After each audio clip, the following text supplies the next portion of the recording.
Oi, bom dia. Seu microfone está fechado, professora.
Bom dia, professora. Bom dia, João Paulo. Olá, bom dia. Tá sem áudio a senhora, professora?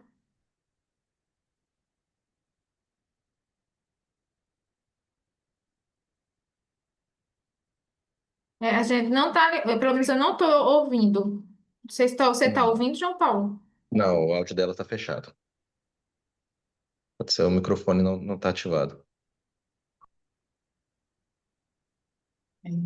Não, eu tive esse problema logo na primeira sessão ontem. Aí era alguma configuração aqui. Acho que agora com o fone resolveu, né? Sim, deu certo. Bom dia. Bom dia.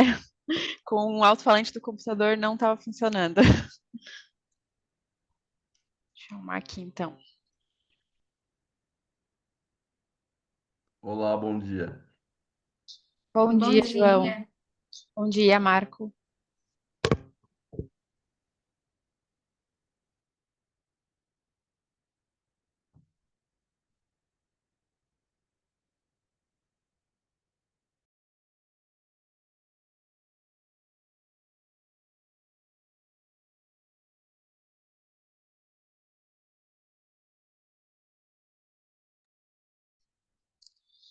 Mariene, você vai fazer a condução inicial, né? Pode ser, professora. Certo. Eu vou trabalhar com 15 minutos, o pessoal apresenta, posteriormente eu falo. Separado, tá? Por cada caso. Não gosto de juntar. Então, Tá a primeira certo. apresentação, dou o feedback. Depois da segunda apresentação, dou o feedback. Tá certo. No caso, o Marco Antônio é do segundo artigo, né? Marco Antônio, espiritualidade no ambiente de trabalho. Isso é. Uhum. Deixa eu abrir meu áudio aqui. Eu não sei a ordem que estava, mas ficou a postos aqui, tá? Assim, na que apareceu para mim, acho que é o segundo, né? Não sei se. Uhum, na se... minha ordem também. Tá bom. Então, na verdade, começa com o ícone ausente, né? Depois vai a espiritualidade, Isso. depois a gente tem afogando os sonhos e por último crescer sem perder a essência. Ok. Isso.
Mariane, eu vou sair só um minutinho, tá? Que eu vou entrar numa outra sala aqui e qualquer coisa eu volto daqui um pouquinho.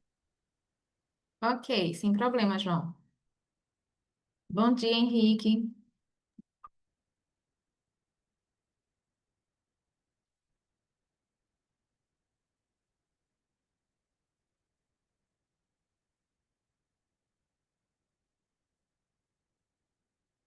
O Henrique é o do ícone ausente, né? O trabalho.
Olá, pessoal, bom dia. Bom dia, Aline. Bom dia, Aline. Bom dia. Você é do ícone ausente, marca presente também, né? Junto com o O Henrique, Henrique. eu só não consigo abrir a minha câmera, tô com problema, tá? Sem problema. Estão faltando ainda dos outros dois trabalhos, no caso, né? Vamos aguardar mais. Quer dizer, já são 7h59, né? Não sei se a gente dá mais um prazozinho aí de uns minutinhos.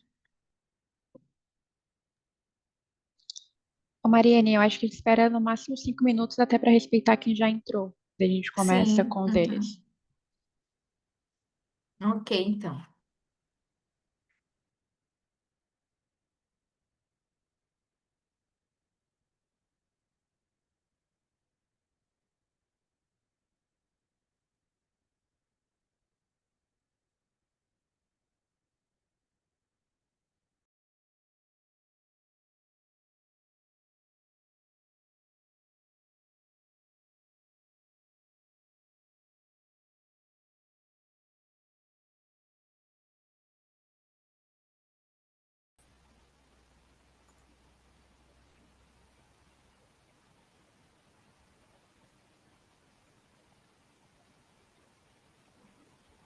Bom dia, Graziele. É do trabalho crescer sem perder a essência, né? Exato. Bom dia. O meu microfone está funcionando. Tá assim, né? A gente nota que você tá um pouquinho sem voz, mas está funcionando. Eu estou totalmente sem voz, até peço desculpas. Não tem problema.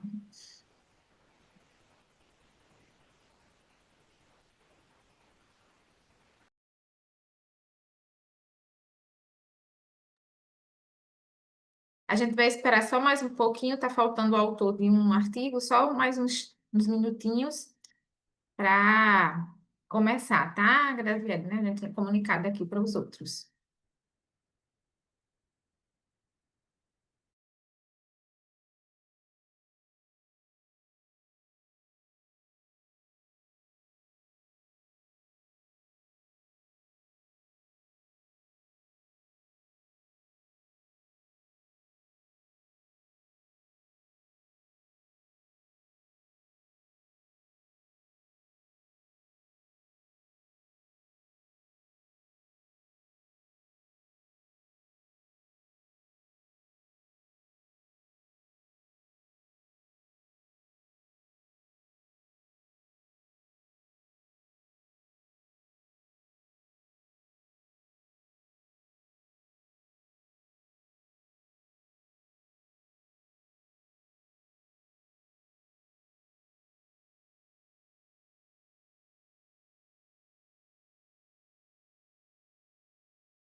Eu acho que a gente pode começar, né? E aí o outro, acho que pelo que eu percebi aqui é o do terceiro trabalho, Afogando os Sonhos. Se eles chegarem, vão se encaixando aí na ordem das apresentações, porque para não atrasar até o debate, porque ontem teve grupo que ficou tão corrido, né?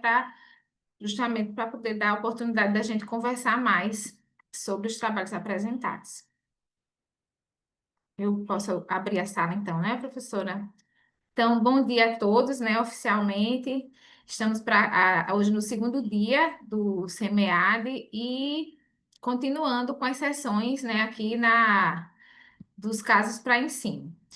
Aqui na nossa sala hoje, nós vamos ter o trabalho, 4 trabalhos e com a moderação da professora Ana Paula Pereira dos Passos.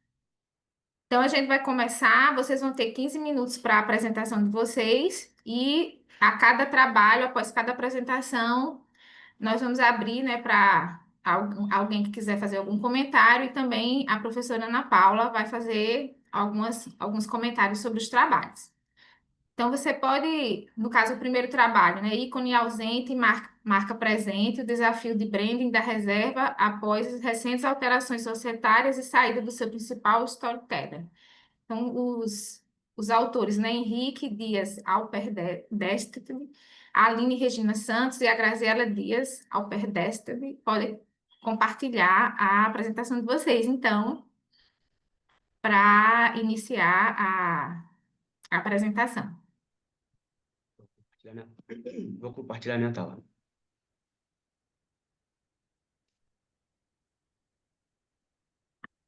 Conseguem ver? Sim, Perfeito. Então, bom dia a todos. O nosso caso de ensino, o título dele é Ícone ausente, marca presente, o desafio de branding da reserva após as recentes alterações societárias e a saída de seu principal storyteller. Eu sou Henrique Dias Alpersted, mestrando em administração pela Universidade do Estado de Santa Catarina, a UDESC ESAG. E esse caso de ensino foi feito em parceria com as professoras Aline Regina Santos e Graziela Dias Alpersted, ambas do programa de pós-graduação em administração da UDESC.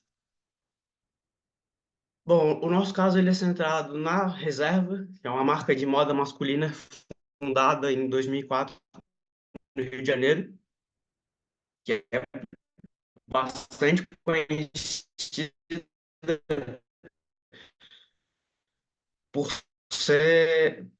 por ter uma identidade que vai muito além das roupas. Eles são muito é, é, é, eles têm várias campanhas que são polêmicas e também têm uma defesa muito forte de causas sociais, como diversidade em suas diversas formas e também o consumo consciente.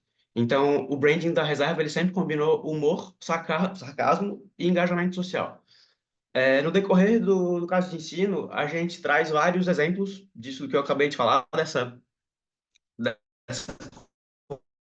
comunicação e das campanhas da reserva, em função do tempo, não vou trazer todos, mas aí eu trago que foi uma ativação que a reserva, em que eles fizeram um trocadilho em que o banco de reservas dos atletas virou o banco de reserva, e inclusive ficou num local bastante interessante do estádio, porque ele ficou de frente para a área VIP do estádio, que em tese seria onde está o público-alvo da reserva, e também bem de frente para as cabines de televisão. Bom, a figura principal do nosso caso de ensino, o storyteller, como diz no título, é Rony Meisler, que é o cofundador da reserva e é uma pessoa que é altamente identificada com os valores da organização. Ele sempre foi o responsável por comunicar esse branding da reserva do jeito que ele é e criar conexão com o público. Então, o posicionamento da marca, ele sempre acabou sendo atrelado à figura dele. Bom, em 2020, a reserva começou a passar por algumas alterações societárias. Primeiro, foi vendida para o grupo da Arezzo e Co. O grupo fez uma fusão com o grupo Soma que resultou na criação do grupo Asas 2154. Nesse momento, o Rony Meisler saiu da organização e foi empreender em outra área. Então, a partir da saída dele, o questionamento que fica é: e agora? Como que a reserva pode sustentar sua identidade de marca na ausência daquele que, por 20 anos, foi seu principal rosto, voz e símbolo?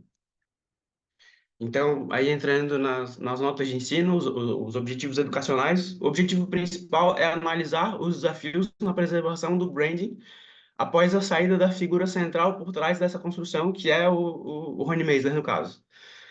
Ao final da discussão, espera-se que os alunos sejam capazes de analisar os desafios de branding da reserva após a saída de Rony Meisler, refletir sobre a continuidade, autenticidade e posicionamento de marca em contextos de mudança e transição de liderança, discutir os impactos da mudança de liderança na identidade e na estratégia de marca, propor estratégias de gestão de marca e cultura organizacional em transições societárias e avaliar a importância da autenticidade na comunicação e no relacionamento com o consumidor. Em relação às disciplinas associadas, o nosso caso ele é direcionado aos cursos de graduação em Administração, Publicidade, Moda, Marketing e Comunicação, notadamente para disciplinas que tratam de branding, comportamento do consumidor e estratégia de marca. Uma leitura prévia de 3 alunos, a discussão nesse grupo do caso, com a fundamentação teórica envolvida, a gente sugere de 30 a 40 minutos, a depender do tamanho da aula, e após esse tempo em grupo. A discussão se volta para o plenário e o professor conduz essa discussão com a apresentação das análises e das recomendações de cada grupo. Sempre com o docente atuando como facilitador da discussão, instigando o pensamento crítico e a conexão com a teoria. As questões para aplicação e suporte técnico para discussão. As questões para aplicação são: quais foram os principais elementos que construíram a identidade e o branding da reserva ao longo do tempo? De que forma o posicionamento da reserva rompeu com os códigos tradicionais do mercado de moda masculina? A cultura organizacional e o branding da reserva são suficientemente fortes para se sustentarem sem a presença do seu fundador? Justifique. E é possível preservar a autenticidade de um branding tão pessoal após a saída da figura que o personificava? Explique. E aqui, rapidamente, o suporte teórico usado na discussão é branding, identidade de marca, autenticidade de marca e mudança de liderança. E aqui a gente deixa as referências bibliográficas do caso. E agradecemos pela oportunidade.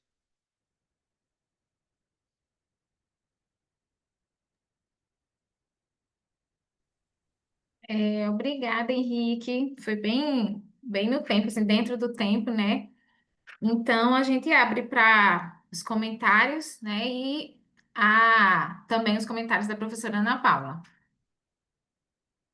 Alguém quer fazer algum comentário sobre o trabalho?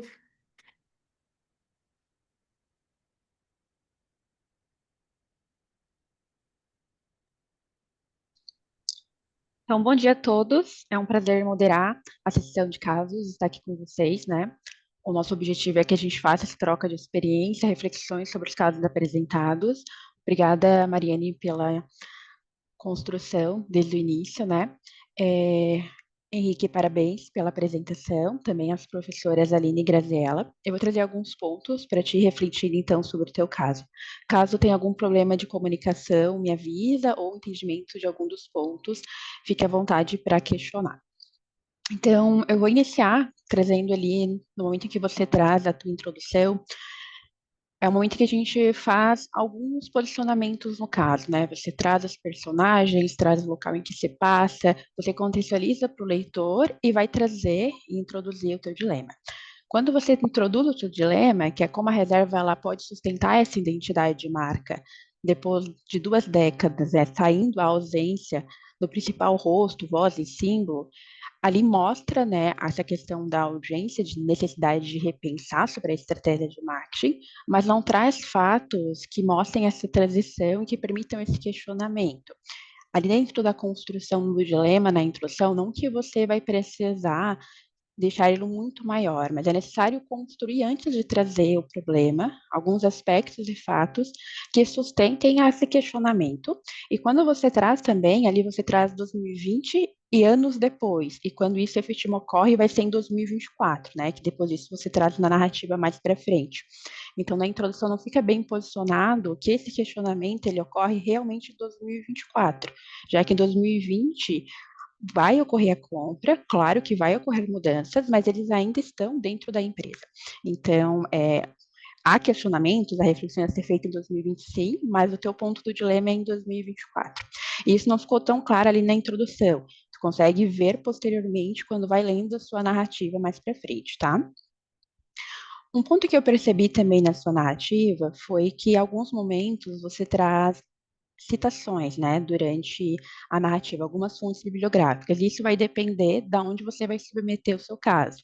Porque, para alguns autores, o fato de trazer fontes bibliográficas durante a narrativa não é um procedimento aceito. Isso você só coloca nas fontes de dados onde você efetivamente pegou, já que são dados secundários, mas eles não apareceriam ao longo da construção da tua narrativa. E também falta em alguns momentos a datação para a gente acompanhar. No momento em que se faz um caso, sempre pensa que a escrita ela precisa ser atemporal, independente do momento em que alguém faça a leitura, essa pessoa ela precisa entender no momento em que se passa. Então, quando você traz, por exemplo, vou pegar logo depois da introdução, que começa o próximo capítulo, que é a criação da marca. A fundação teve origem quando? Você traz informações. Ponto de partida para uma observação, quando? Eu não consigo saber em que momento ocorreu, o ano, qual ano foi da fundação. Então, você vai me trazendo fatos, mas você não os data. E é importante que haja essa datação para que haja uma cronologia e que quem está acompanhando consiga entender também o tempo que teve desde o momento da fundação até esse momento, né, em que teve a mudança. Avançando mais um pouquinho, né, quando você traz a parte da narrativa só para mim, antes de ir no dilema, você trouxe informações suficientes para mim entender todo o contexto, entender a importância do CEO, a importância dessa discussão, né? Então, os exemplos, as imagens, tudo isso nos fez já ter o contexto suficiente para ver essa relevância antes de você chegar no teu último item, que é retrazer o dilema. E quando a gente vai agora para o final, quando você vai trazer o capítulo de mudanças societárias, né, que você retoma, a ideia também é que seja de forma circular, que a gente possa iniciar com um dilema na introdução e voltar no dilema ao fim, você traz algumas respostas já do acontecimento, né? Porque quando a gente traz esse dilema lá na introdução, você traz a pergunta como que ela vai sustentar essa identidade. No momento em que você traz no capítulo de mudanças societárias o dilema novamente, você retoma ele, os primeiros parágrafos você contextualiza o que aconteceu em 2020, no segundo de 2024, e na sequência você já posiciona alguns pontos de como a empresa já fez. Você já fala como que eles estão se comportando no Instagram, como a empresa está realmente se comportando após a saída do CEO. Sendo essa a pergunta, que é como ela deveria se posicionar, e já é uma resposta, o fato dela estar tentando dar continuidade à narrativa que tinha anteriormente, a forma como que ela se comunicava, apesar de ter algumas diferenças, como você traz no texto, né, como, por exemplo, o posicionamento em relação à quantidade de pratos doados, que era algo que era bem enfático no site, agora se perde um pouco, mas você já está trazendo uma resposta em relação à sua pergunta inicial. Eu entendo que essa parte que você traz, que já é uma resposta, você poderia estar trazendo nas notas como um desfecho desse dilema, para que o aluno ele fique posicionado naquele momento da saída do gestor e que ele primeiro reflita sobre que estratégias ele poderia estar adotando, sem essa informação de como a empresa se posicionou após a saída. E daí, no momento em que você traz as reflexões sobre as questões, você pode deixar um capítulo para trazer, então, um pouco desse desfecho de como a empresa fez e que daí traz essas informações que você traz no final desse capítulo, né? Onde você está se posicionando em relação ao que a empresa traz de permanência da identidade, mas também o que ela fez de algumas mudanças que você já percebe na forma como que ela está se posicionando na parte digital. Outro ponto que eu fiquei aqui me questionando, Henrique, foi em relação a quem vai tomar a decisão. Porque quando a gente faz um caso, a gente tem um dilema, né? e alguém está tomando uma decisão. A gente está colocando o aluno para ele se posicionar dentro de um personagem. E como a história ela é com dados secundários, a gente não tem esse personagem ali, que é quem vai tomar as decisões relacionadas a estratégias de marketing após a saída do CEO. Então, às vezes é possível, eu já vi alguns exemplos nesse formato, que quando a gente faz com dados secundários, né, mas claro, isso você vai ter que deixar bem claro nas fontes de dados, de você construir um personagem também fictício, que é a pessoa responsável pelo marketing da empresa, para que ele seja o personagem, então, que vai tomar a decisão, e daí sim o aluno pode se posicionar nesse personagem e tomar decisões de marketing. Porque nesse momento a gente tem a apresentação dos personagens principais, mas aqueles personagens principais são os que saem da história da narrativa, né? Eles vão ser aqueles que saíram da empresa. Então, a cargo de quem ficou a tomada de decisão? Então, a gente não tem esse personagem que é o tomador de decisão dentro do caso. Eu acho que você pode trazer ele tanto lá na introdução quanto aqui no fechamento para o aluno estar nesse local, de quem ficou na empresa e precisa tomar essas decisões atrelado da área de marketing. Quando você vem agora para as notas de ensino, você traz várias disciplinas, objetivos, e alguns pontos que eu te sugiro aqui, principalmente, é que você tente definir de forma mais clara qual que é a disciplina em si.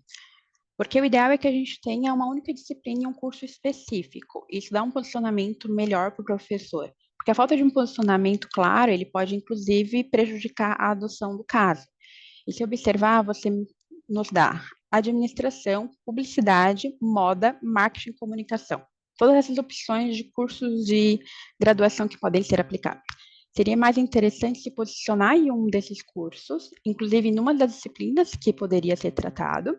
Em alguns momentos, alguns autores até trazem a ideia de você até posicionar a aula mais adequada para que você faça a apresentação. Claro que o professor que vai fazer a aplicação vai tomar algumas decisões em relação ao momento, mas como o autor do caso, você pode já trazer essas informações para que não fique um posicionamento tão amplo ou até aparentemente um não posicionamento, quando você coloca tantas opções. Não parece que você se posiciona em que curso realmente faz sentido a aplicação deste caso. E o último ponto que eu vou te trazer é em relação aos objetivos de aprendizagem / né, a resolução das questões. É importante que nas resoluções das questões, você, primeiro, que as questões elas estejam associadas aos objetivos de aprendizagem, então tenta fazer um match. Esse é o meu objetivo de aprendizagem, minha primeira questão. Segundo, minha segunda questão. Para que elas estejam relacionadas. E o segundo ponto é que dentro das resoluções dessas questões, a gente tem que trazer a questão teórica e fazer conexões com a narrativa. Tu precisa perceber, quando está lendo, né, eu como leitor, que as respostas às tuas questões, você me deu situações suficientes ao longo da narrativa para que eu possa responder.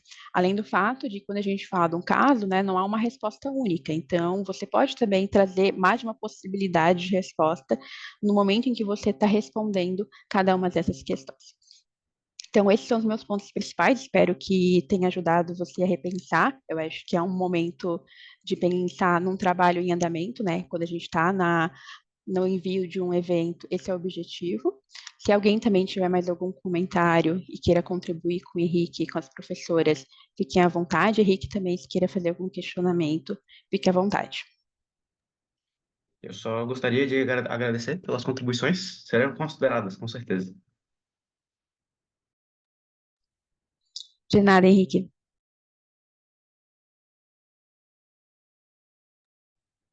Bom, a gente pode, então, dar continuidade, né? O segundo trabalho, que é o do Marco Antônio Figueiredo Milani Filho e do Derson da Silva Lopes, da Lopes Júnior. A espiritualidade no ambiente de trabalho, o dilema da empresa Luminar. No caso, Marco Antônio pode compartilhar, então, e aí você terá 15 minutos para fazer sua apresentação. Obrigado, Mariene. Vocês estão conseguindo ver? Então tá bom. Estamos Eu sim. tive. O meu template desconfigurou, mas se tiver algum problema, vocês me avisem. Pode abrir o áudio e me avisar, tá? Muito bom. Então, mais uma vez, bom dia a todos, né? Satisfação de estar aqui apresentando nosso trabalho. Eu sou o professor Marco Milani, lá da Unicamp, e o Derson também, ele está finalizando o pós-doc dele comigo, também participou aqui da nossa apresentação, tá? Vamos lá. Bom, com relação à nossa apresentação, claro que o texto, né, ele está muito mais robusto na leitura, mas a ideia aqui é só para pontuar aqui os aspectos centrais.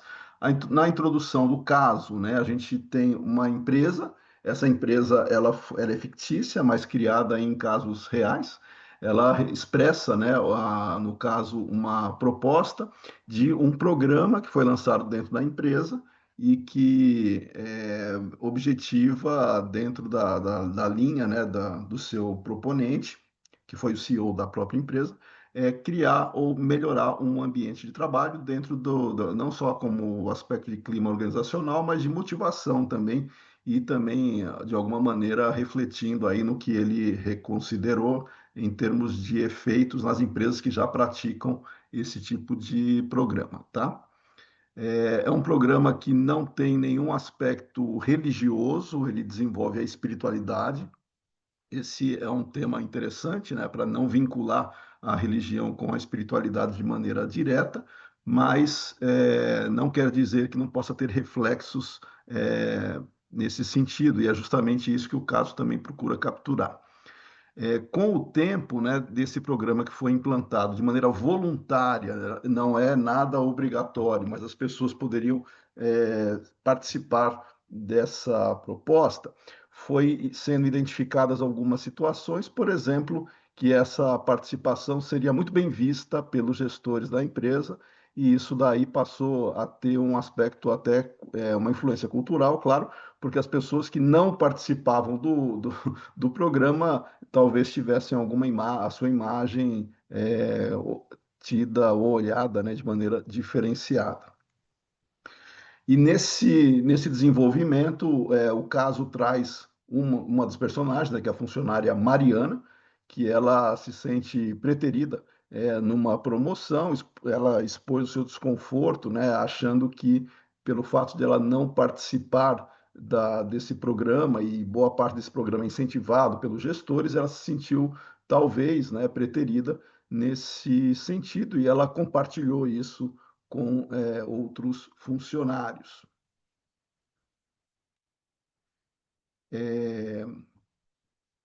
Bom, internamente, os depoimentos internos, né, eles apontavam benefícios com relação à própria ideia do programa, a proposta do programa. Claro que tem efeitos positivos, porém também tinha um sentimento aí que poderia beirar uma certa coerção em termos de participação, e que também pudesse gerar um sentimento de deslocamento se a pessoa não participasse.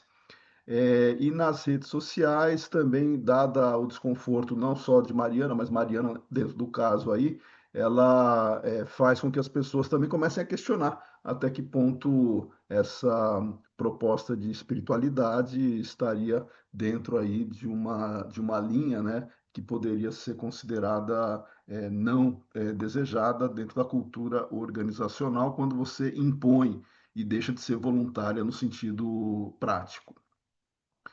Dada a repercussão que algumas pessoas começaram a questionar essa relação, o departamento jurídico da empresa alertou o CEO, que é o João, sobre os riscos, né, com relação a ter algum tipo de constrangimento para a pessoa participar, e que isso poderia sim ter implicação direta, né, dentro da própria, algum questionamento legal, inclusive, para a organização.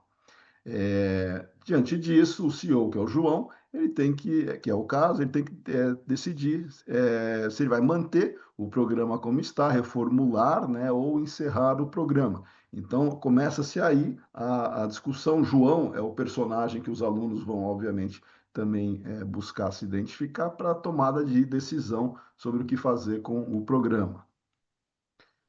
E aí a questão que se coloca é justamente se o aluno estivesse no lugar do João Henrique, qual decisão tomaria sobre o programa. E também outra questão é como equilibrar o bem-estar, a cultura organizacional e respeito à diversidade no ambiente corporativo. Aí traz-se toda a questão da diversidade religiosa também, apesar do programa enfatizar, né, que não tem uma crença específica, acaba-se, né, muitas vezes, por tangenciar algumas dessas crenças.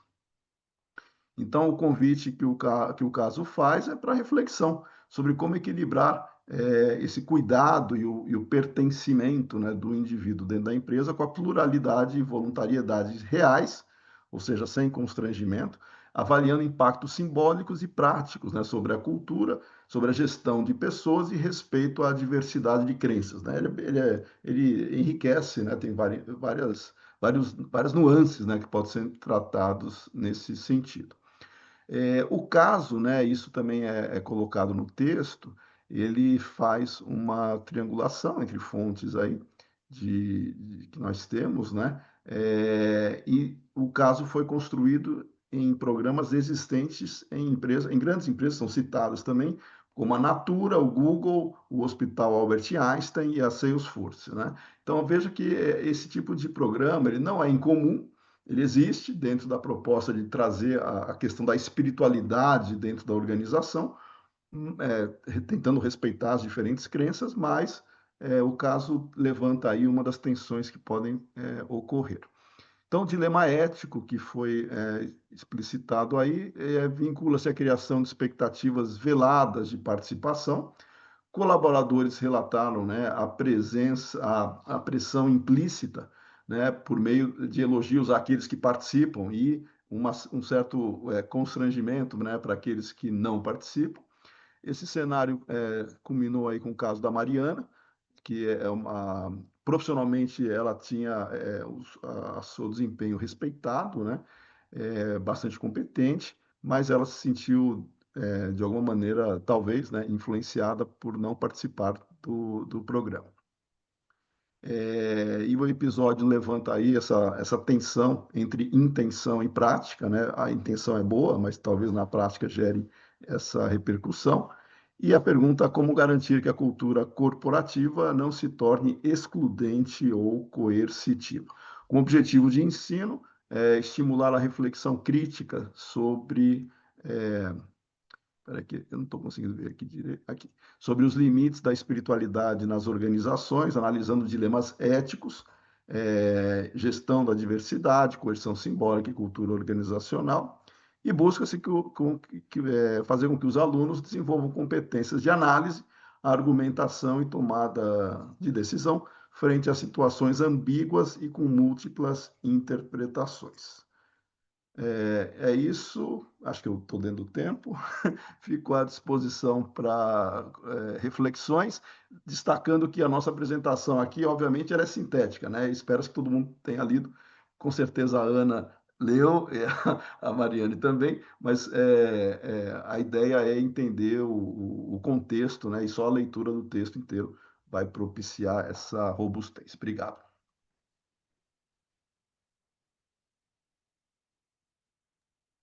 Deixa eu parar aqui. Obrigada, Marco Antônio. Parabéns pela apresentação, foi super dentro do tempo. Vamos agora para começar o debate, né? A conversa sobre o trabalho. Se alguém quiser comentar alguma coisa, tiver lido, ficou alguma dúvida, né? Pode, assim, ficar aberto aí para os demais ouvintes e a professora Ana Paula para fazer os comentários sobre o trabalho.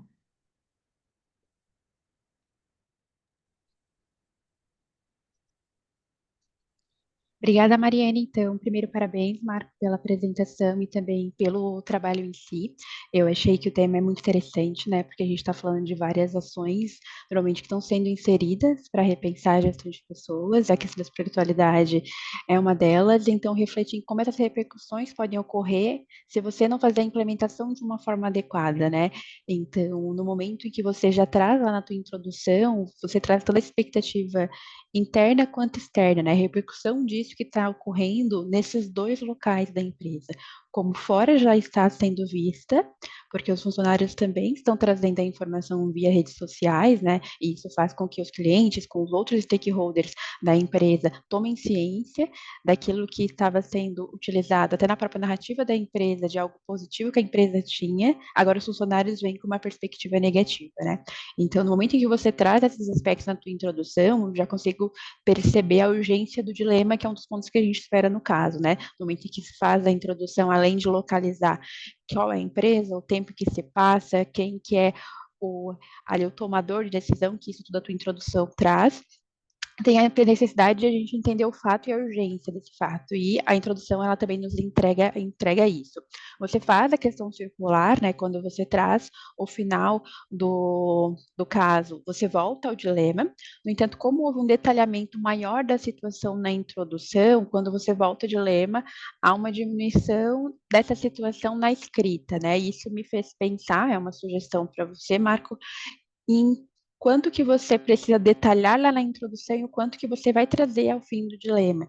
Como tem vários aspectos, tem as falas, né, de diferentes personagens lá em cima também, não só na conversa do principal com os conselheiros, mas também de informações de cada um dos funcionários, talvez alguns desses aspectos poderia ser levado para o fim do caso, para que possa sustentar tanto no final quanto no início esse dilema e não só se retorne, mas tenha situações ao fim do texto, tá? Então, é uma sugestão, talvez, dar uma diminuída da introdução e não perder esse texto, mas levar lá para o fim, quando você volta ao dilema, que já traz mais aspectos, talvez principalmente, do posicionamento da conversa que o João tem com os demais participantes, né, da empresa que estão ali na diretoria, que possam tomar a decisão.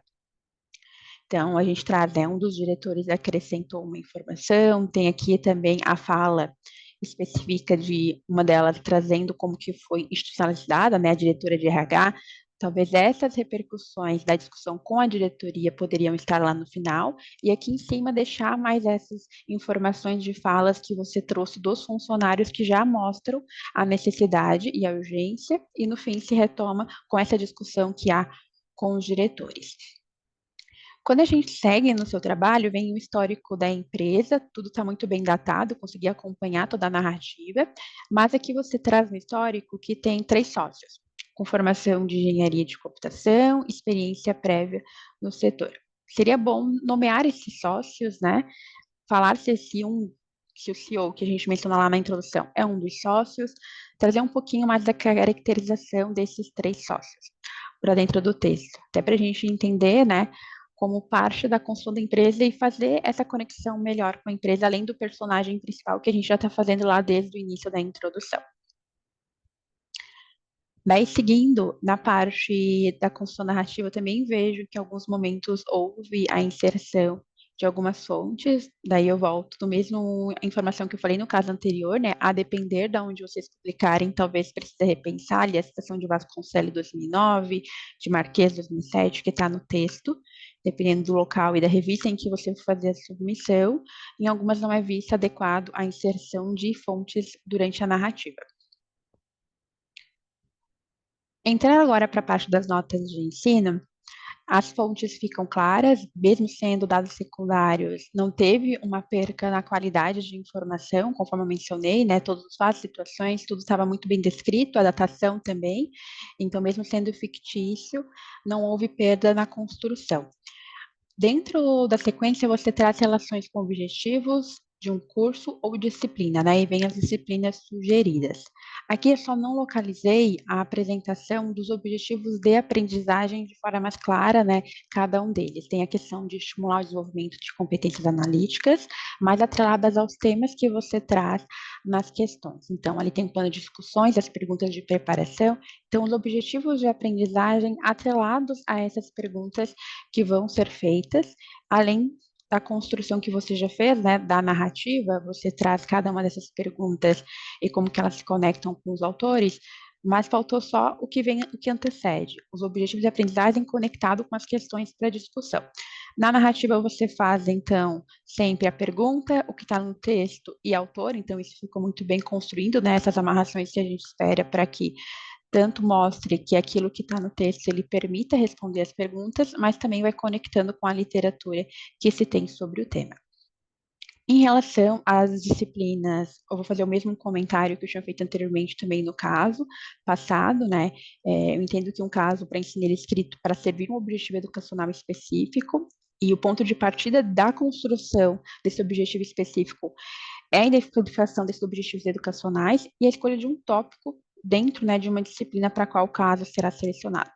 Então, na minha perspectiva, é sempre mais adequado se definir uma única disciplina de um curso específico, indicando, inclusive, qual seção dessa disciplina ele pode ser utilizado, para não prejudicar a dedução do caso. Os pontos que eu anotei principais eram esses, conforme eu falei, foi uma boa leitura, o dilema está bem descrito, né? São essas as minhas sugestões. Vou deixar então aberto para se acaso alguém também tem algum comentário, e Marco também fique à vontade caso queira fazer algum comentário. Obrigado, Ana. Não, acho pertinente, né? Eu acho que a impressão que na leitura de cada um sempre vai enriquecer a proposta, né? Para a gente fazer uma reflexão.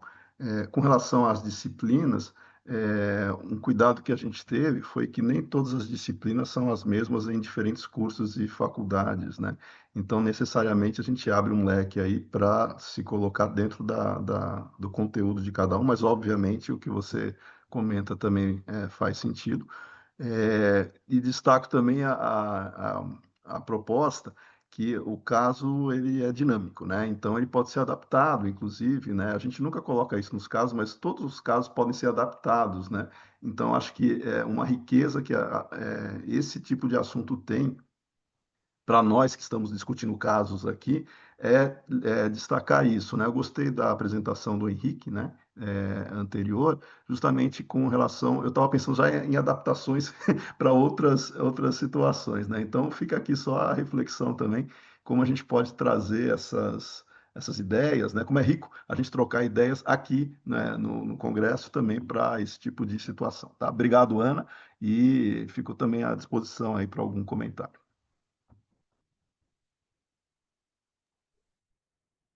Obrigada, Marco Antônio, a professora Ana. Vamos dar continuidade, então, às apresentações.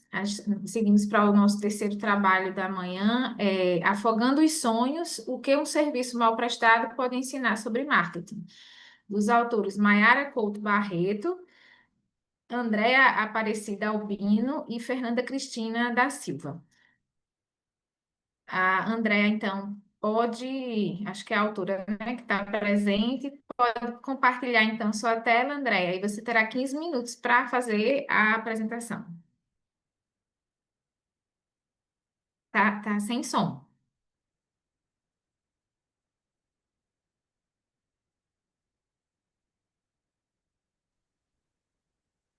Pessoal, muito bom dia a todos. Vou compartilhar aqui com vocês.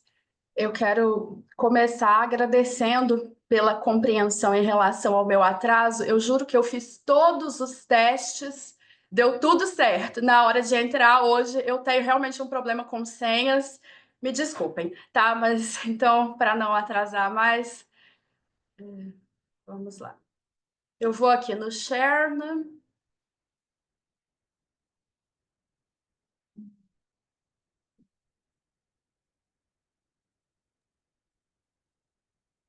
Aparece Sim. para vocês a tela.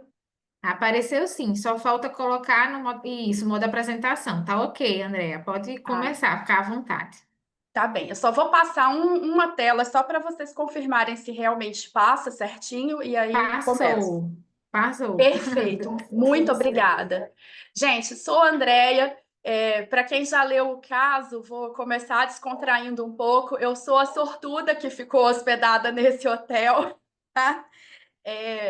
E assim, uma informação que eu não coloquei no caso, mas que eu acho interessante para a gente trazer um pouco da perspectiva do consumidor, é que é uma cidade interiorana e a diária, à época, foi R$ 700. Não é, eu sei que não é um preço assim absurdo, que se a gente estiver falando em preços de capitais, isso é absolutamente trivial. Só que para a cidade da qual eu falo, isso era considerado um preço bem elevado. Então, a experiência que o hotel deveria ter oferecido era de outro nível. Mas vamos lá então, né? Afogando sonhos, o que um serviço mal prestado pode ensinar sobre marketing. Tudo começou em 2012, né? Quando meu marido e eu, né, aqui fictício, Alice e Marcos, conhecemos um hotel. Isso de fato marcou a nossa trajetória aí no nosso romance, e frequentemente a gente se hospedava lá, pelo menos uma, às vezes 2 vezes por ano. Em junho de 2024, em uma hospedagem que a gente imaginava que seria, né, do mesmo tipo que a gente estava acostumado, tudo mudou. As experiências, assim, foram absurdas, elas chegaram ao nível do surreal, ao ponto que o que a gente tinha de expectativa, né? Banheira com água quente, que foi aquilo o que a gente sempre foi acostumado, colaboradores muito atenciosos, que tinham até um certo grau de autonomia para resolver pequenos problemas. Não é uma autonomia igual a gente vê em hotéis aí de redes luxuosas, que eles têm até $2.000 para resolver problemas reais ali dos clientes. Não era nesse nível, mas existia uma relativa autonomia para resolver questões pequenas. Então, era esperado não só que eles fossem atenciosos, como que eles tivessem autonomia.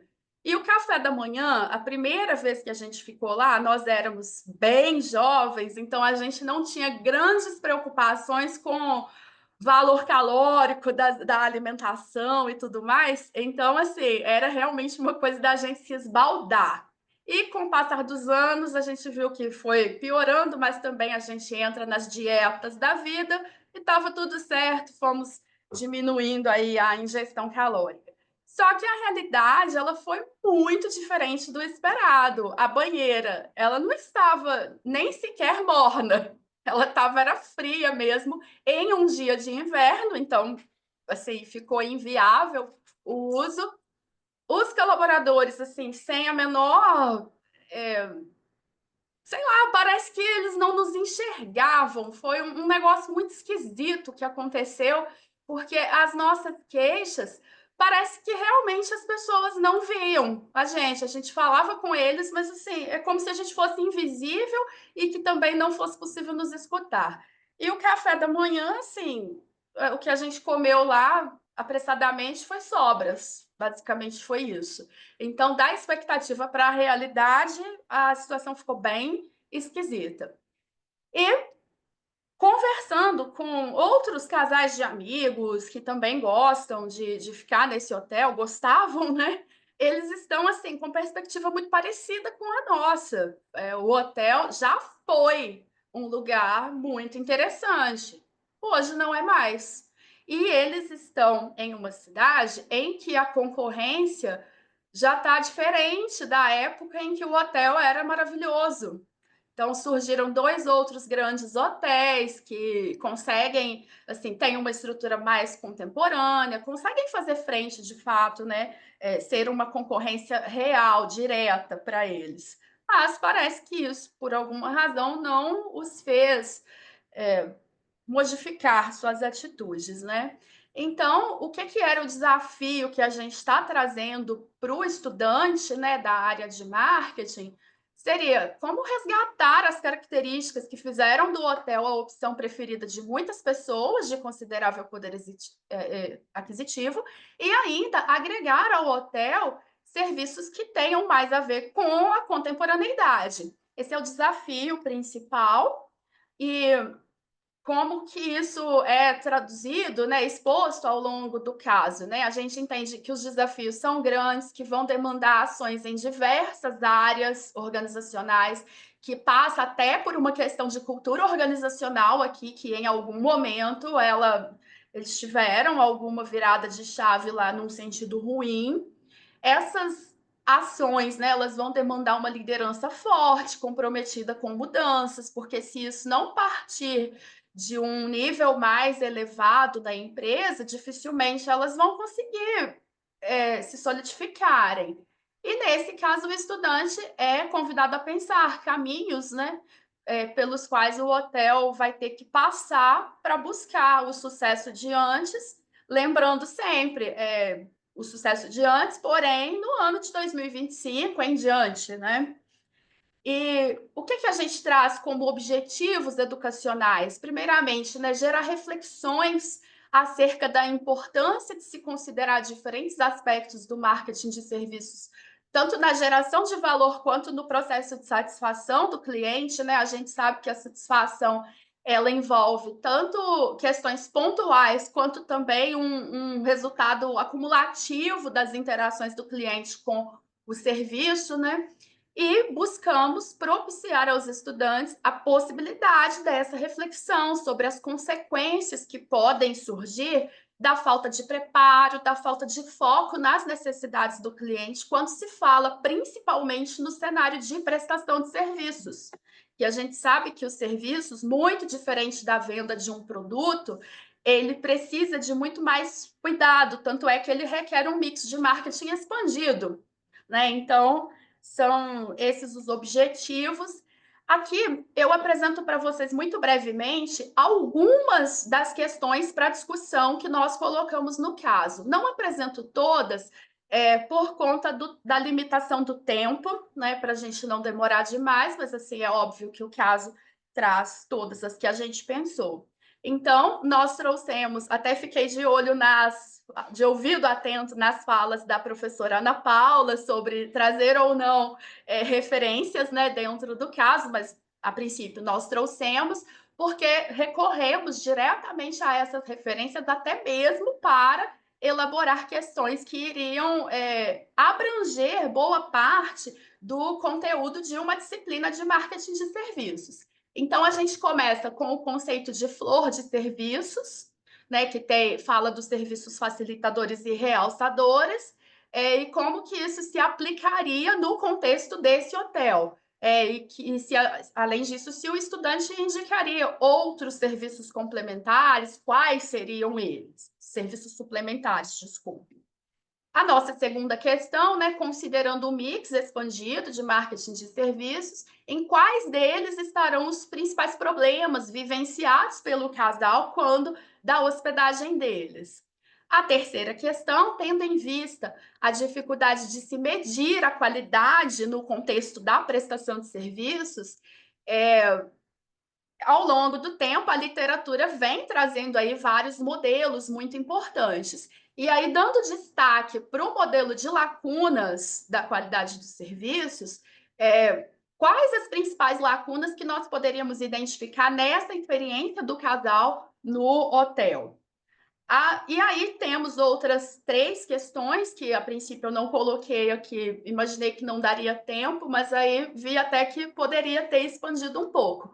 Mas a gente pergunta basicamente a respeito do contexto da recuperação de serviços, porque falhas no setor de serviços sabemos que podem acontecer, por mais que a empresa se planeje, né, que ela faça processos ali muito bem estruturados, pode acontecer a falha, faz parte do contexto empresarial, só que quando acontece uma falha, a gente entra em contato, de certo modo, até com um nível de humanidade da marca, e ele vai ser medido de acordo com a forma como a marca vai se comportar diante do conhecimento de que cometeu uma falha, né? Então, se ela recupera adequadamente esse serviço, muitas vezes ela pode reverter uma insatisfação em satisfação, né? Só que não foi o caso que aconteceu no hotel. Mas aí a gente faz uma questão específica sobre o processo de recuperação de serviços.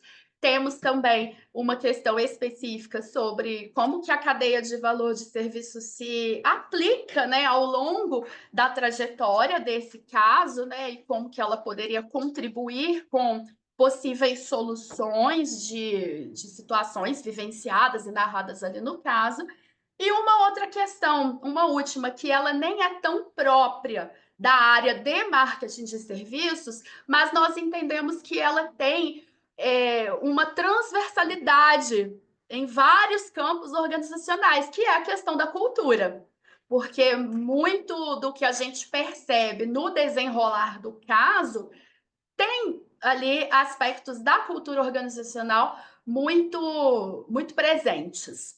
Então, basicamente, são essas as questões para discussão, por meio das quais o aluno teria ali um princípio de atuação como gestor para tentar resolvê-las, né? E assim, ao trazer esse aporte teórico, a gente pensa muito que nada mais prático do que uma boa teoria, né? Então a gente tenta assim instrumentalizar o estudante com um conhecimento teórico que poderia ser transbordado para uma situação prática com vista a mitigar problemas, né? Não digo nem solucionar, porque solução é algo, às vezes, muito audacioso no campo das ciências sociais aplicadas, mas pelo menos mitigar tanto quanto possível.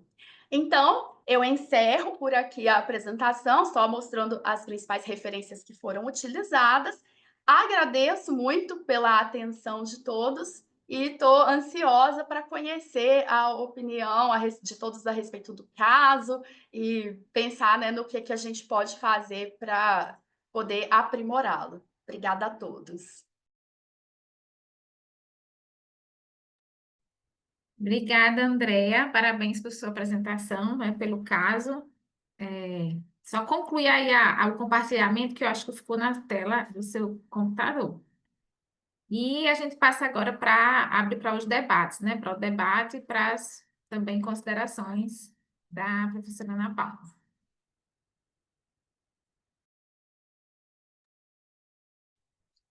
Só um instante, estou tendo dificuldade para sair aqui do compartilhamento, pessoal. Ainda está aparecendo.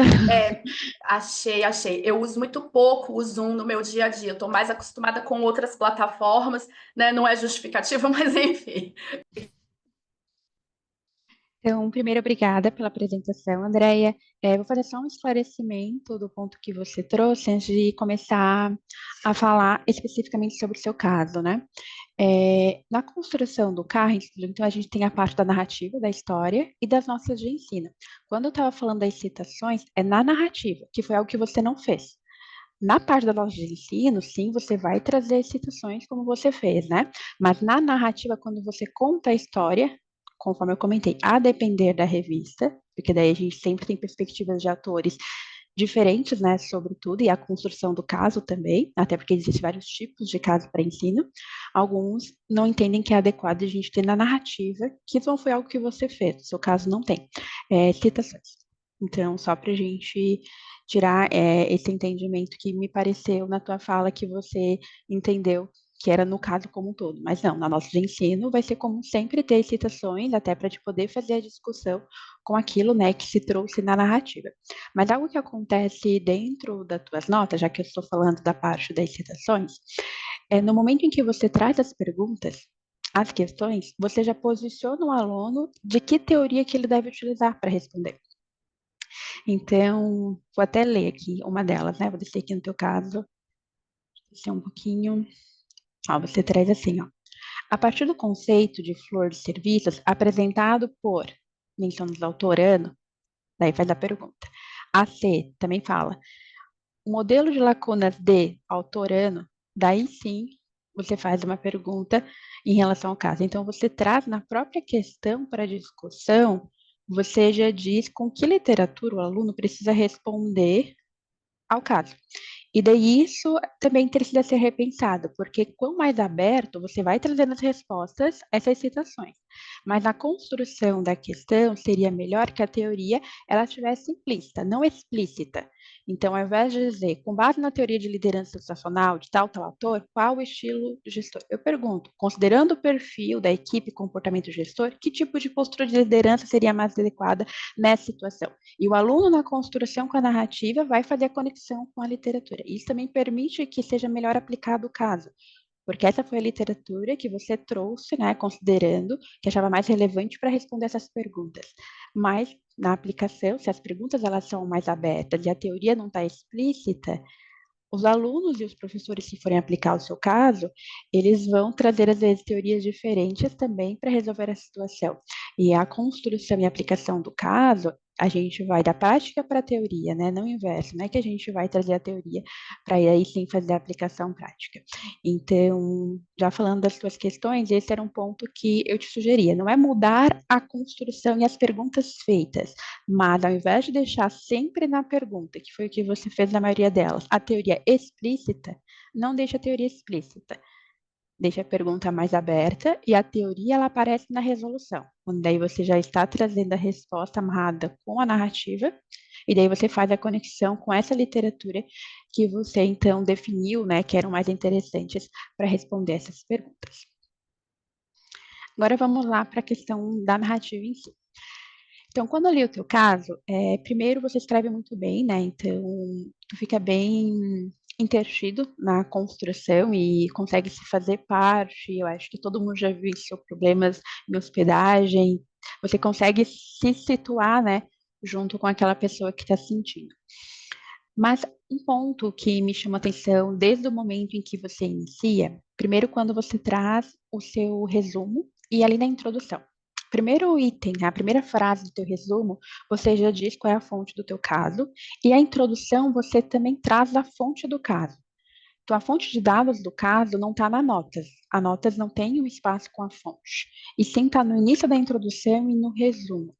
Eu te sugeriria não falar aqui que o caso apresenta uma descrição real de uma situação, de uma experiência frustrada, é assim que inicia a tua introdução. Começa com um casal, Alice e Marcos, um casal em julho. A questão da onde é a fonte, tu não precisa contar para o leitor na tua introdução. A fonte tem o espaço dela lá nas notas. E mesma coisa quando a gente fala lá do resumo. Você não precisa iniciar falando como que ele foi elaborado, né? Começa com o contexto da tua história. Que isso que é o que vai prender ele no início, né? Então, as duas frases iniciais, tanto do resumo quanto da introdução, eu repensaria elas, tá, Andréia? Daí, seguindo, né? Quando a gente traz o conceito do que é o caso, né? O caso, ele descreve um problema, uma situação que eu estou sendo enfrentado, né? Por uma pessoa ou por uma organização. O objetivo dele é estimular o raciocínio do estudante para que ele se posicione para resolver uma situação. Qual que é a situação aqui? A situação aqui é a do hotel. O hotel, você traz lá que ele tem desafios, demanda de ações de diversas áreas e demanda de uma liderança forte. Mas, durante toda a narrativa, a gente lê sobre as pessoas que estão ali vivenciando o problema do hotel, que são os dois hóspedes. Mas em nenhum momento a gente consegue ter a perspectiva de quem está no hotel, quem é o gestor do hotel. O que aconteceu com o hotel? Houve mudança de gestão? Porque durante esses anos, né, teve todas essas mudanças que ocasionaram, neste momento, né, a experiência que era anteriormente vivenciada ser diferente e tão negativa. E como o estudante ele vai ter que analisar do ponto de vista do gestor, você coloca lá no final, né? Agora você, enquanto gestor, é convidado a pensar os caminhos para o hotel. Mas eu estou vendo o hotel, durante toda a narrativa, só da perspectiva dos dois hóspedes que vivenciaram aquela situação. Mas eu não tenho a perspectiva do que está acontecendo no hotel. O que está acontecendo no hotel? E isso me faz pensar que essa falta de informação prejudica o aluno. Primeiro, se posicionar como gestor, é um gestor atual, que recém entrou, é um gestor que se vivenciou esses 10 anos da empresa e não está se atualizando, por isso que a gente tem esse problema. Então, como é uma narrativa fictícia, talvez você tenha que dar um papel um pouquinho para esse gestor, para esse hotel, contar um pouco mais do outro lado. Tu mantém a experiência do hóspede, mas eu preciso saber da perspectiva da gestão do hotel, porque senão eu não consigo responder adequadamente e me posicionar como um gestor do hotel. Se eu nem sei quem é esse gestor do hotel, o que se passa nesse hotel. Então, é importante trazer essas informações para que realmente esse dilema seja voltado a um personagem que pode tomar a decisão, que ele já apareça lá na introdução, né? E que no momento em que a gente esteja vendo essa experiência de quem está recebendo o serviço do hotel, a gente também entende o que está acontecendo com o hotel naquele momento, e por ser fictício, você pode pensar nessa narrativa, né? E talvez também buscar algumas informações, já que esse hotel ele é existente, ele existe, de entender o que aconteceu para trazer e construir a tua narrativa. E com isso vai ser mais fácil para o aluno entender e responder as suas perguntas. Para mim, me causa um pouco de confusão essa falta de informação do outro lado, já que eu preciso me posicionar, eu, se fosse o aluno, no lugar de quem está gerindo o hotel, mas eu tenho mais informação só da perspectiva do hóspede sobre aquele serviço específico e não sei muito bem o que tem acontecido no hotel. Tem se para ti ficou clara. Então, para mim, esse é o ponto principal, tá, de necessidade dentro do teu caso. A questão de você trazer essa perspectiva do hotel e repensar a forma que você construiu as suas questões de aprendizado.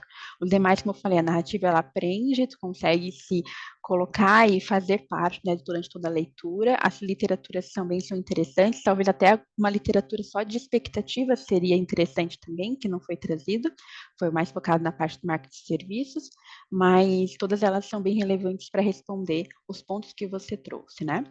Então, esses são os meus comentários, André. Espero que tenha te ajudado a repensar para você avançar com o teu caso para publicação. Fica aberto também se alguém queira fazer mais algum comentário.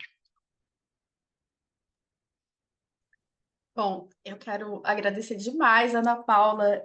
Nós chegamos em um determinado momento até a criar a figura de uma gestora recém-contratada, turismóloga, especialista em gestão hoteleira, tudo mais.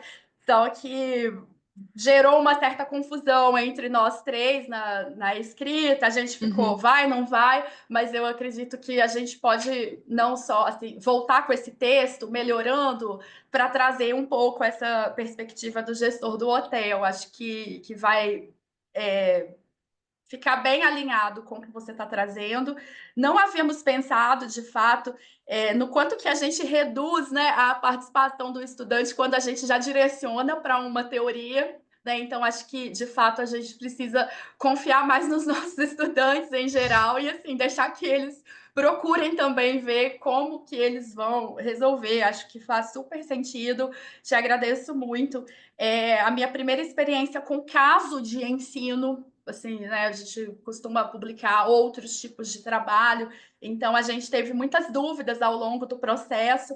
Uma delas, até se alguém da sala puder, de repente, dar uma dica, eu ficaria muito grata, é que quando aconteceu isso, a revolta foi tão grande, assim, a gente ficou tão pé da vida com o que aconteceu, que eu, junto com a Mayara, que é uma das autoras, a gente fez uma live no canal dela, como se fosse uma aula aberta em que a gente conversava sobre isso, até falamos sobre algumas dessas questões nessa live. Foi muito bem avaliada a live, teve bastante acesso, mas a gente ficou em dúvida, tipo, coloca isso no caso, não coloca, assim, porque também, de certo modo, é como se estivesse entregando a autoria, né, num trabalho que passa por um processo de avaliação cega, né?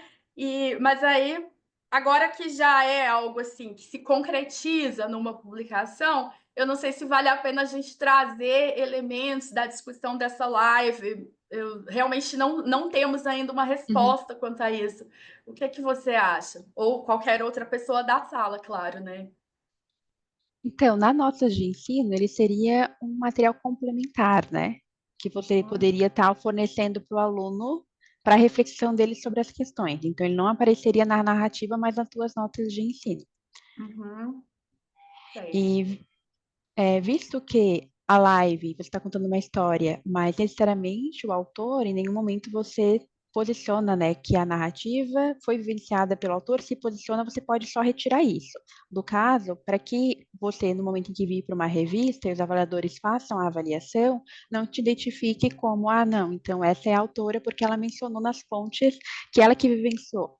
Não, você está falando de uma situação real vivenciada por terceiros. Não precisa se posicionar como alguém que tenha se vivenciado. Daí não dá de fazer essa conexão que foi o teu receio, né? De conectar a autoria no momento, né, do processo de avaliação às cegas. Mas isso pode ser colocado como material complementar e talvez os alunos vão utilizar posteriormente, né? Até para entender mais a situação. E com certeza eles vão conseguir daí se conectar ainda mais, que daí eles vão ter uma figura de uma pessoa viva que está sendo da história que está conectada, né? Que está contando ali o que já foi contado dentro do texto. Certo. Muito obrigada.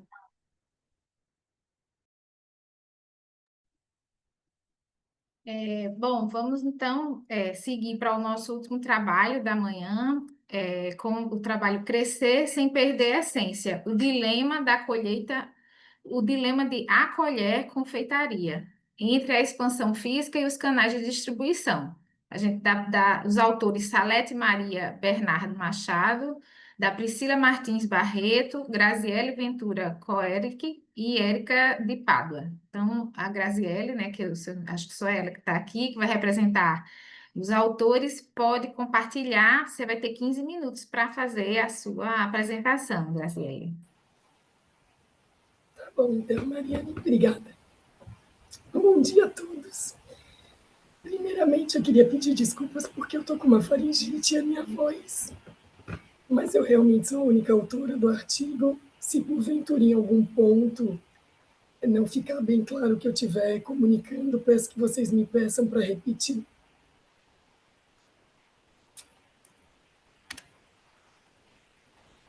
Tá dando para visualizar certinho a apresentação?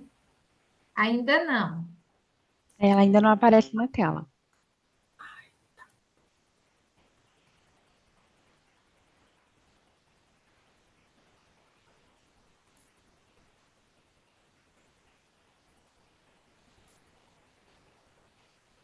Acho que agora foi, né? Tá abrindo, pronto. Falta colocar no modo apresentação. Tá. Para mim já está na apresentação. Eu digo assim, com a tela cheia, sabe? Sei, peraí.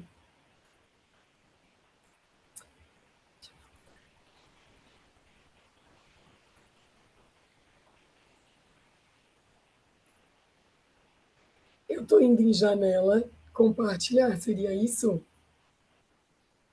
Sim, aí quando você vai, tem a opção lá, a apresentação, eu acho que, não sei se não está, isso. Já Dá aí na licença. parte embaixo, Eu acho sim. que eu sei o que aconteceu. Graziele, você tem que deixar no modo apresentação, aí depois você volta para essa tela que você vai compartilhar, e aí você descobre a tela que está com a apresentação cheia.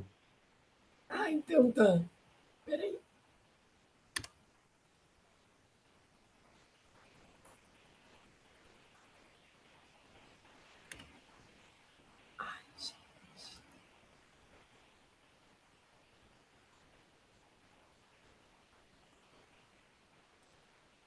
Você já Eu não clicou sei. nessa que parece uma taça no próprio PowerPoint? Na Já parte dei de um baixo? F5 ali.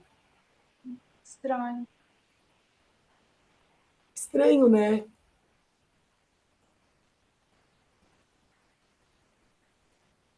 Volta na tua apresentação e vê se consegue passar, porque de repente dá para a gente acompanhar. Olha, não mudou nada para vocês. A gente está vendo a tua tela da área de trabalho. Aí, se você procura a apresentação onde está, para poder, porque aí eu acho que funciona. É que eu fiquei falando com vocês, eu abri a apresentação, então acho que eu tenho que ir lá no janela, que é o que ele me mostra o meu PowerPoint. E eu Passa tô. para a próxima página para ver se dá. Porque aí, de repente, a gente consegue acompanhar por aqui, né? Não é assim a apresentação, o formato ideal, mas para não, para a gente conseguir, né? Você Gente, coloca pior que eu lá e já você passa. Não, você coloca lá novamente e passa para o próximo slide, para ver se a gente consegue acompanhar os slides, entendeu? Porque mesmo que não fique tão grande a visualização, mas a gente consegue mais ou menos te acompanhar, né? E não atrasa. Isso. Dá para acompanhar, né? Não é o formato. Você clicou aqui embaixo, fico. na aba final, tem assim, próximo dessa reguinha, tem uma telinha aqui isso no canto, aqui embaixo. Não sei se você está vendo. Sim, eu Se fui você assim, não clicar lá, ele enxerga. não amplia.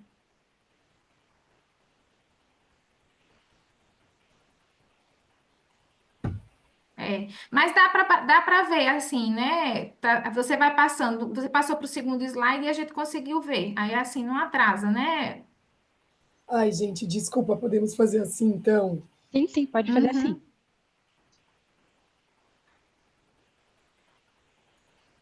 Então vocês estão vendo a minha tela, né? Agora não, tava até pouco tempo. Volta lá. Talvez você não vá conseguir ver a gente. Eu Mas estou aí você sentindo vai, isso. mas aí você vai passando, que volta lá e passa para o segundo slide.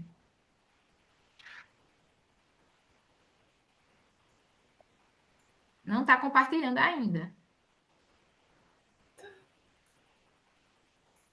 É que agora não está querendo puxar a apresentação, que loucura.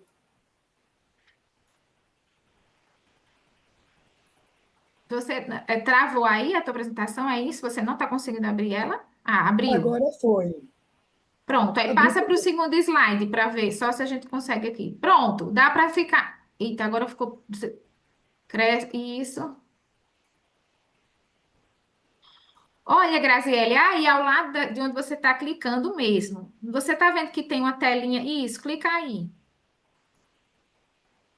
Tá Não aberto agora. ampliou. Pronto, vai passando que eu acho que dá. Passa para o próximo slide, só para a gente conferir, se a gente Tá, acompanha. gente, porque para mim é estranho, porque a tela tá aberta como se eu tivesse dado ali a tacinha, sabe? Eu sei, mas assim, pra gente não fica. Mas não se preocupe, isso acontece muito, isso é muito comum acontecer. Só para a gente ter Tá, certeza que a gente consegue ver, passa para o próximo slide, para a gente ver que vai conseguir acompanhar. tá, eu tô mudando, já tô no terceiro slide. Eita, não passa aqui pra gente. Então, saia do seu modo de apresentação.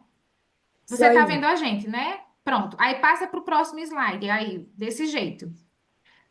O segundo slide.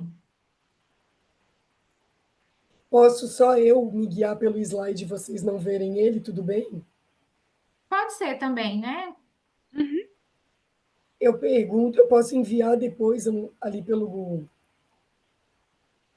Certo, sem problema. Mas assim, vê o segundo slide agora, do jeito que tá aí, mesmo pequeno, sem estar no modo apresentação.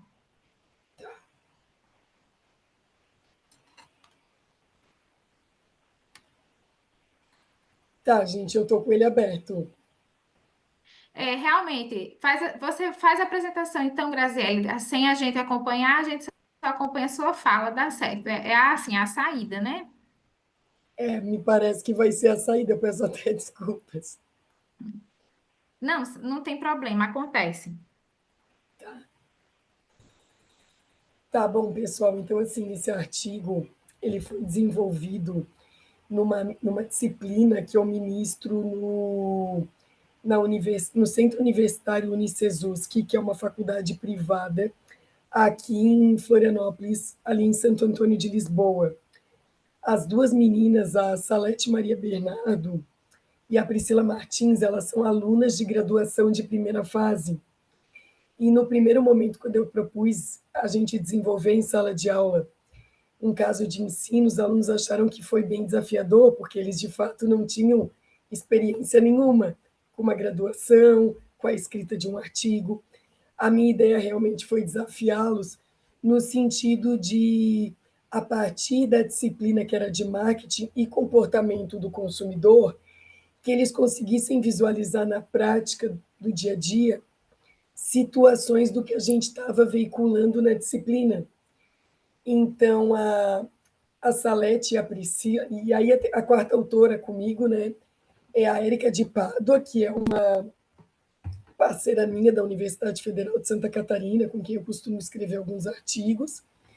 Então, considerando que a turma tinha 45 alunos,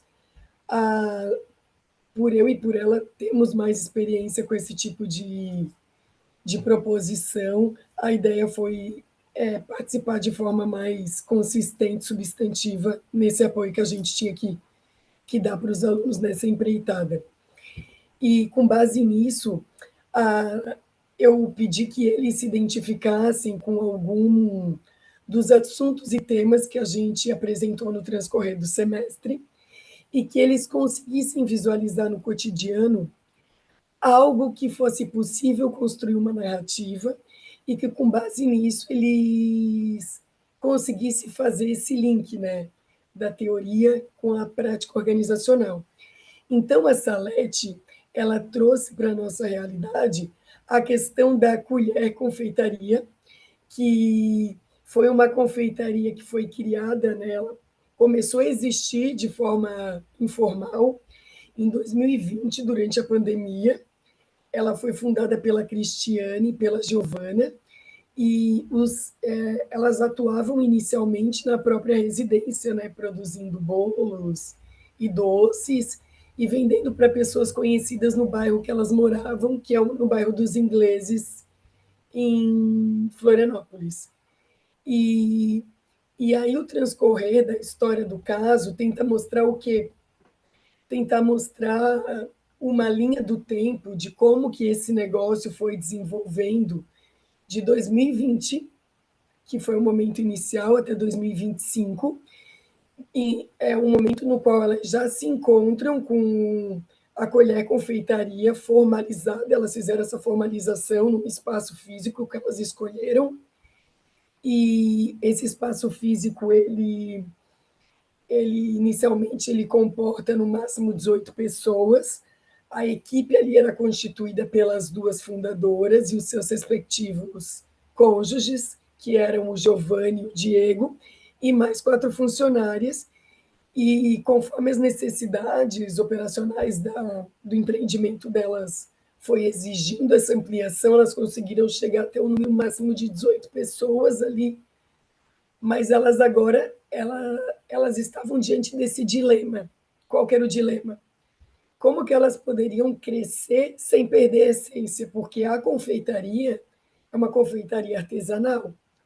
Então, assim, para fazer uma ampliação, elas teriam que ver na prática se elas teriam como dar esse passo ou se essa ampliação se daria no sentido de ampliar canais de distribuição.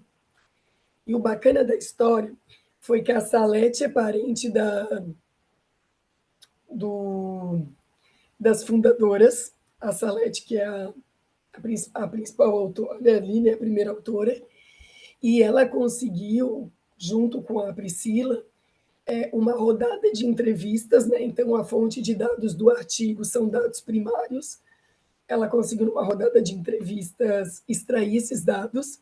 Conforme elas iam extraindo esses dados pelas entrevistas, elas me traziam em sala de aula e a gente ia conversando e discutindo novos dados que elas poderiam conseguir do empreendimento para enriquecer ainda mais a narrativa e enriquecer no sentido de tornar um caso que fosse interessante para que futuros alunos pudessem se deparar com aquela situação e também pudessem vivenciar aquela decisão organizacional. Então, assim, na história do caso, a gente tenta descrever a trajetória empreendedora da mãe e da filha, a gente tenta mostrar a divisão de funções, né, que a Cristiane estava mais na parte da produção, a Giovana na gestão. A gente mostra como que foi o crescimento da clientela ao longo do tempo, o desafio, né, de ter que se encaixar nesse espaço físico que era limitado e mostrar, né, como chegar até esse dilema que tinha um caráter artesanal, mas que também ele fazia com que essas fundadoras tivessem que pensar no investimento para fazer essa ampliação. A gente buscou mostrar ali na história também a estrutura de pessoal e o detalhamento dos custos fixos que esse negócio tinha. A gente enfatizou ali a folha de pagamento e os custos com matérias-primas para mostrar, né, como que eram divididos os custos que esse empreendimento tinha. E a gente tenta destacar na história a importância que uma gestão financeira eficiente tem, principalmente para os pequenos negócios, para gerar sustentabilidade. Então, ali durante a linha do tempo, né, 2020, começa esse empreendimento durante a pandemia na residência delas, 2022, abertura do ponto físico, 2024 é uma consolidação e um aumento da clientela, e 2025 elas chegam nesse dilema de ampliação.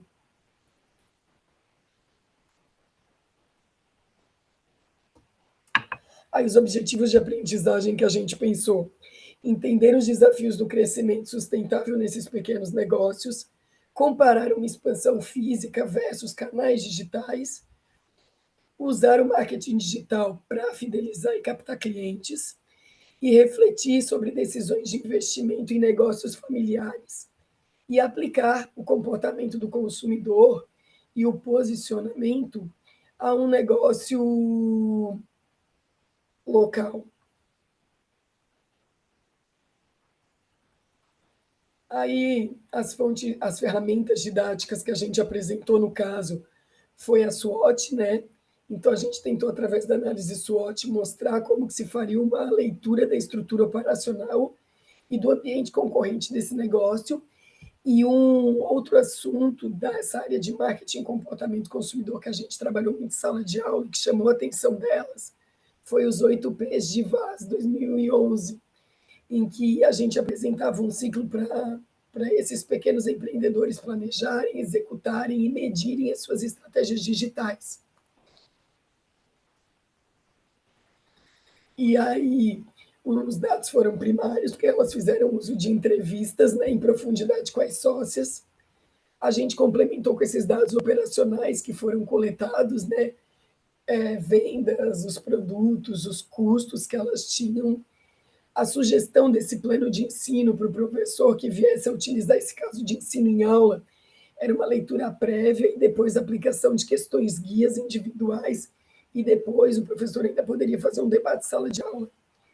E as questões centrais que a gente se dedicou era colocar principalmente em relação à análise SWOT, o que é mais viável no curto prazo, né? Ampliar a estrutura física ou reforçar os canais de atendimento, como os 8 P's eles poderiam orientar, priorizando o canal digital, quais que seriam os KPIs, que no caso seriam os elementos chaves ali de desempenho que elas poderiam se utilizar, seriam indicadores de desempenho que essas fundadoras poderiam se utilizar para tomada de decisão, e como o posicionamento artesanal impactaria a escolha do canal de distribuição. Então, a SWOT, no caso, a ideia era que os alunos ali que trabalhassem com isso conseguissem visualizar as forças, fraquezas, oportunidades e ameaças. Então, forças, né? Quem poderia ser visto como força? Fidelização, a qualidade artesanal, a cozinha industrial. Fraquezas, o limite físico que eles tinham, um imóvel sem ampliação, um delivery subutilizado, porque ainda não se adotava muitos canais de distribuição, as oportunidades que elas poderiam visualizar ali, crescimento da demanda, adoção de outros canais de distribuição, e ameaças como um aluguel alto para novos pontos, ou a concorrência, ou sazonalidade. E ali, com relação à revisão de literatura dos 8 P's de VAS, no caso, a ideia é que os alunos conseguissem, né, visualizar ali os 8 P's. Então, no P da pesquisa, que eles mapeassem as preferências desses clientes da colher confeitaria. No P do planejamento, que eles tivessem conhecimento dos objetivos, das personas, dos canais mais adequados. A produção, né, o P da produção, conteúdo com storytelling artesanal, e que também mostrasse um conteúdo com ênfase nos bastidores da colher confeitaria. O P da publicação, né, ter um calendário para, de fato, divulgar as ações do seu empreendimento e também utilizarem de um WhatsApp Business, por exemplo, no P da promoção, né, utilizassem de tráfego pago local e parcerias de influência. Propagação, poderiam estimular outros usos e, inclusive, indicações, né, de outras pessoas, influencers. E, por fim, teríamos o P da personalização, que poderia ser aí o atendimento 1 a 1 e ofertas com base no histórico desses clientes. E, por fim, a precisão, né, que seriam essas sócias se utilizarem desses indicadores de desempenho para ajustar continuamente o investimento, o retorno sobre o investimento, a conversão de clientes. Meninas, eu vou contar com vocês, porque eu não sei quanto tempo eu já me utilizei com essa questão da apresentação, me perdi um pouco aqui.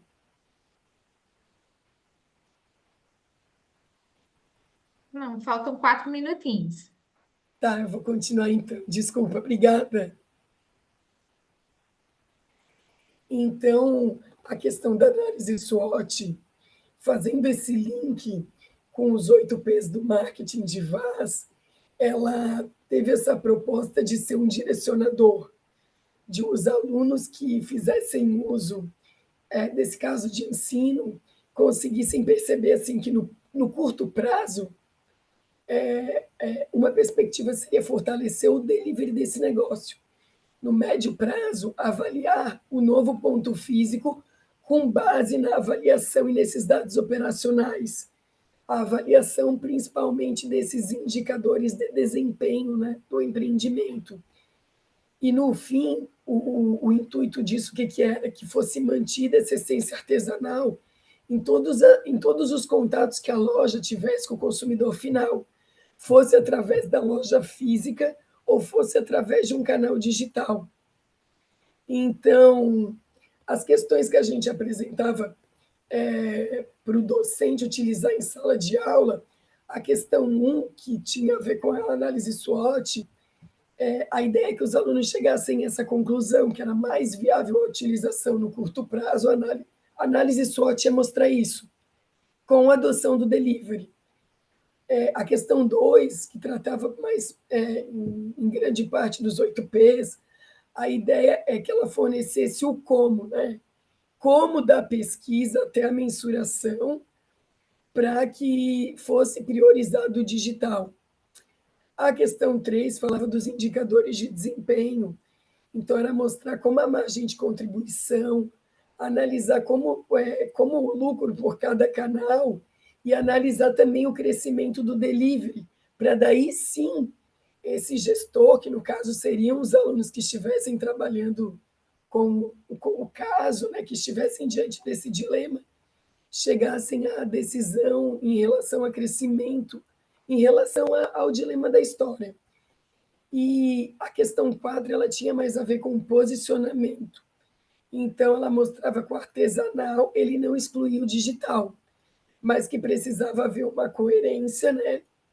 Que as embalagens, que a narrativa e que o atendimento a esses consumidores, tanto na loja física quanto nos canais digitais, eles tinham que ser bem alinhados. E, por fim, é isso, pessoal. Desculpa essa questão da apresentação, realmente eu não previa isso. E desculpa também pela qualidade da minha voz. Obrigada. Sem problema, Graziele. Parabéns pelo trabalho. E vamos agora, né, ver os comentários da professora Ana Paula e também dos outros colegas. Se alguém quiser comentar alguma coisa, se tiver alguma dúvida, fica aberto para vocês.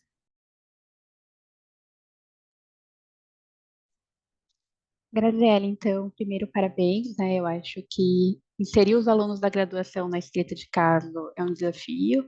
O meu primeiro caso foi escrito durante a graduação, lá em 2016, nós tínhamos uma disciplina no curso de casos, e então era na quinta fase do curso de administração, mas era uma característica que teve durante um período ali na Univale, que foi onde eu fiz a minha graduação na época. E não é tão comum, né, esse envolvimento de trazer alguns alunos, mas é um formato diferente de trabalho, não um artigo científico, mas começa-se já a se inteirar e entender sobre a parte científica e talvez até enxergar algum desses alunos a quererem ir para o Estreito 6. Então, parabéns pela iniciativa. Em relação ao caso, eu sou de Santa Catarina, né? Não conheço a confeitaria ainda, a Colher Confeitaria. Eu achei interessante a construção, principalmente ali ser dados primários, tem toda uma história, tem muitos dados e informações financeiras que nos permitem melhorar a decisão, mas faltou um pouco da datação, desde a introdução, durante toda a narrativa, posicionamento do tempo, tá? Alguns momentos foi escrito, por exemplo, atualmente, e o atualmente hoje é uma coisa, daqui a 5 anos quem for ler é outra coisa, então em 2025, né, os alunos colocarem a informação para que, independente do momento em que se leia, este caso seja temporal. Então, tanto lá na introdução, quando se inicia a datação que faltou, teve início formal, qual é o ano? As datas, depois quando vocês trazem o esquema, né, vocês fazem essa conexão de, tal data ocorreu isso, mas ao longo da escrita, essas datas, elas não se apresentam. Se a gente olhar, por exemplo, só para a introdução, não tem nenhuma data. E tem esses momentos, só trouxe um, mas tem mais de um momento que fala agora, atualmente, que deveria se posicionar ali no ano de 2025, que seria o momento, né, em que eles teriam que estar tomando essa decisão. Quando a gente traz ali no início a situação problema, ela não demonstra a urgência e a relevância dela, que após a gente ler a narrativa, a gente percebe. Então, por exemplo, o fato de ter apenas espaço para 18 pessoas não está posto na introdução. O fato da necessidade dessa ampliação, tem clientes que chegam e não têm onde sentar, tem pessoas que ficam na porta e saem, contextos que mostrem realmente o porquê que é necessária essa ampliação, além da vontade de crescer, já tem uma demanda que é maior do que eles consigam suprir.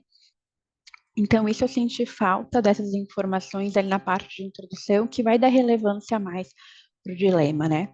E quando a gente termina o caso, né, que você traz duas opções, que é investir na abertura de uma nova filial ou a questão dos canais digitais. Fica essas duas lá no final do caso.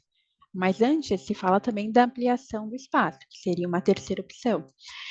Então, eu acho que precisa ser melhor trabalhada essas três opções que são dadas, tanto na introdução quanto ao longo do texto, inclusive talvez até alguns diálogos fictícios entre a Cristiane e a Giovana, que tragam posicionamentos diferentes, né? Por exemplo, uma trazendo a importância de manter toda a característica da empresa, outra trazendo, porque a gente não pode ir para o meio digital, e falando alguns pontos positivos, a outra trazendo negativos, para daí já trazer algumas ideias que vão suscitar mais a discussão dos alunos. E o diálogo também enriquece o caso. Então, poderia talvez usar o diálogo para que eles explorem melhor essas alternativas que vão ser depois discutidas pelos alunos.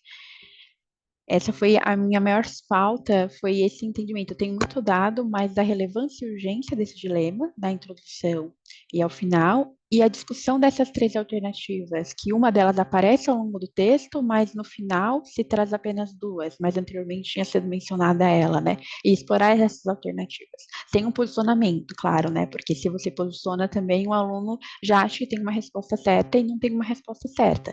Ao longo dessa de reflexão sobre as alternativas, tem que mostrar que existe prós e contras, né, para seguir cada um desses caminhos, desde a ampliação, mudança do local, que também foi mencionada ao longo do texto, o que isso impacta se a gente quiser, não consegue ampliar, e se a gente for mudar de local? O que isso impacta numa empresa, a mudança do local físico dela? Então, isso tudo poderia ser mais bem trabalhado, além da narrativa, nesses pontos principais, que é onde se traz o dilema. Em relação à questão das teorias, só o mesmo ponto que eu falei para a Andrea, né? Não são todas, eu acho que só tem uma questão que fala especificamente da SWOT, mas deixar mais aberto, avalie as forças, fraquezas, e deixa o aluno conectar com a SWOT. Isso é SWOT.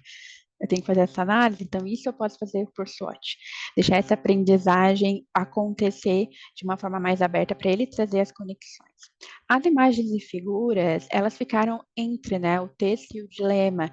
Talvez por elas não serem mencionadas ali, elas precisem estar posterior ao dilema, antes das notas, de forma separada no formato de apêndice, porque daí ele corta, porque ficou figuras, e daí entra o dilema. Na hora de fazer a leitura, elas ficaram um pouco desconexas, onde ficou ali as 5 figuras, né? Apesar de elas serem super relevantes, porque já deu um contexto de como que é o visual da empresa, traz várias características, né? Como é internamente, mas o local dela poderia ser posterior. Eu acho que ficaria um pouco melhor o formato para a leitura e também, né, para os alunos terem essa compreensão. Redes sociais da empresa também seria interessante colocar, caso eles já tenham alguma presença digital, nessa ideia também de complementar as notas de ensino, que eles possam estar avaliando no momento de refletir, né, sobre essas alternativas. Então, esses são os meus pontos principais. Novamente, Graziela, a apresentação foi ótima, também parabenizo os alunos que fizeram a construção conjunta com você. É um caso bem interessante e é um caso que traz um problema, um desafio, né, que é bem comum durante esse processo de quando você está iniciando um negócio, ok, agora a gente formalizou, já está um tempo no mercado, a gente quer crescer e realmente há várias alternativas e os porquês de cada opção e o que pode acarretar em cada decisão precisa ser pensado, né? E colocar o aluno nessa posição para ele repensar isso é bem relevante. Já como estou fechando a minha fala, queria já agradecer a Mariene por toda a condução hoje. Obrigada, Mariene, e também estar com vocês durante essa manhã. Espero que tenha sido proveitosa para todos. Obrigada, Posso só professora Ana Paula.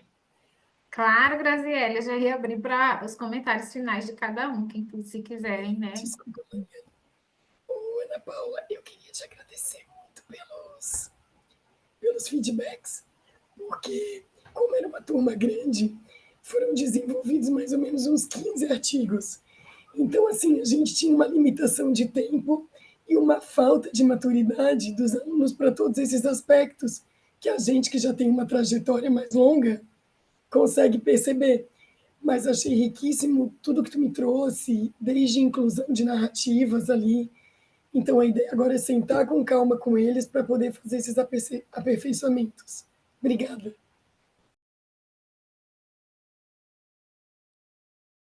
Alguém quer fazer mais algum comentário sobre a sessão, sobre o trabalho da Graziele?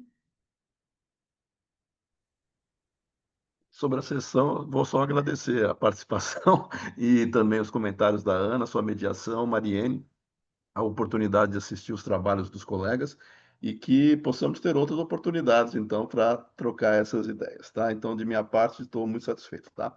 Obrigado a todos.